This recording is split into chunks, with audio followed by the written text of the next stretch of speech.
जय श्री कृष्णा। सभी को नमस्कार। आज बात करते हैं कुछ सामान्य जानकारी। हम सभी लोग मंदिर में भी जाते हैं और जितना संभव होता है पूजा पाठ भी करते हैं। तो आइए उससे संबंधित कुछ ऐसी बातें जो कुछ लोगों को जानकारी नहीं हो पाती है और जानकारी के अभाव में वो उस कार्य को उचित प्रकार से नहीं कर पाते, जो आज हम जानेंगे।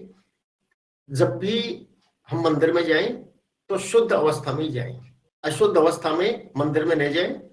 यदि शाम के समय जा रहे हैं, मान लो सर्दी का भी टाइम है, तो हाथ पैर धो करके और पवित्र अवस्था में मंदिर में जाएं। मंदिर में जब भी प्रवेश करें उसी समय घंटी बजाएं, लौटते समय नहीं बजाएं। कई लोगों को देखा गया है अंदर जब वो प्रवेश करते हैं तब घंटी नहीं बजाते हैं, बल्कि लौटते समय वो घंटी बजाते हैं। शास्त्र में इसे अनुचित माना गया है और इसका कारण भी है।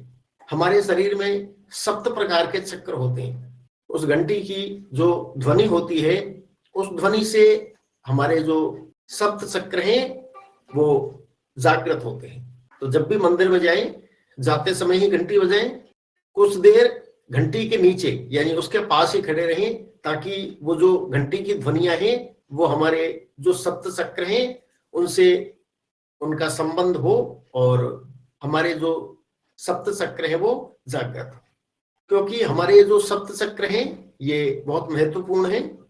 यदि ये पूर्ण रूप से संतुलित रहते हैं तो हमारा स्वास्थ्य भी अच्छा रहता है, और यदि इनका संतुलन खराब हो जाता है तो हमारा स्वास्थ्य भी खराब हो जाता है। कभी डिटेल में अलग से समझेंगे 7 चक्र के बारे में।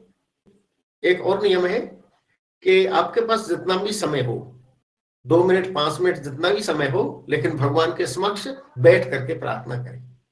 इसके साथ ही हम सभी लोग कुछ न कुछ पूजा पाठ करते हैं और करनी भी चाहिए।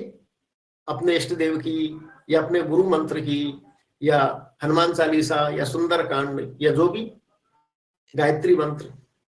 लेकिन पूजा का एक ये मुख्य नियम है कि पूजा या पाठ जब भी करें तो आसन पर बैठकर ही करें।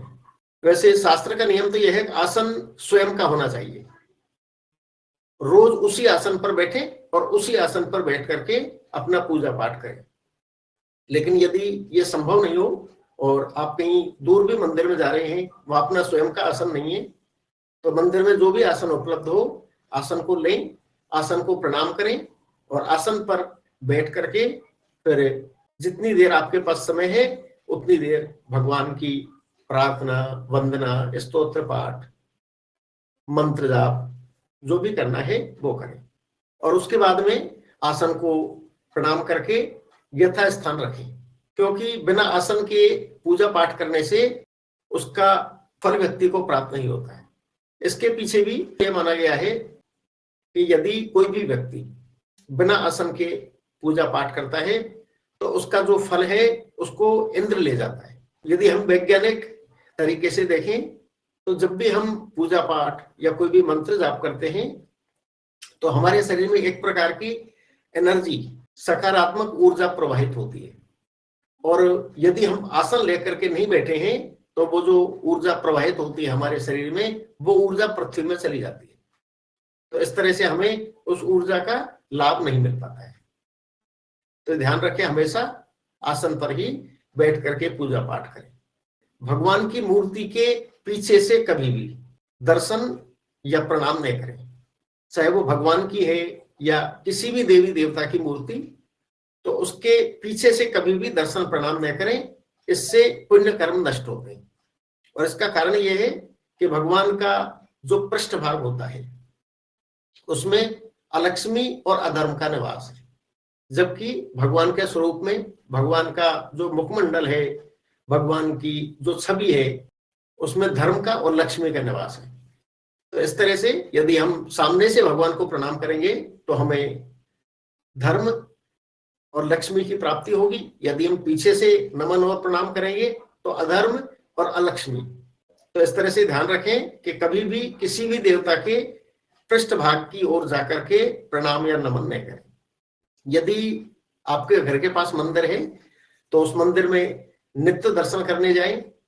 यदि मंदिर दूर है तो सप्ताह में एक बार कम से कम मंदिर में भगवान के दर्शन करने जाएं और जितना समय हो उतनी देर बैठ करके भगवान की प्रार्थना करें।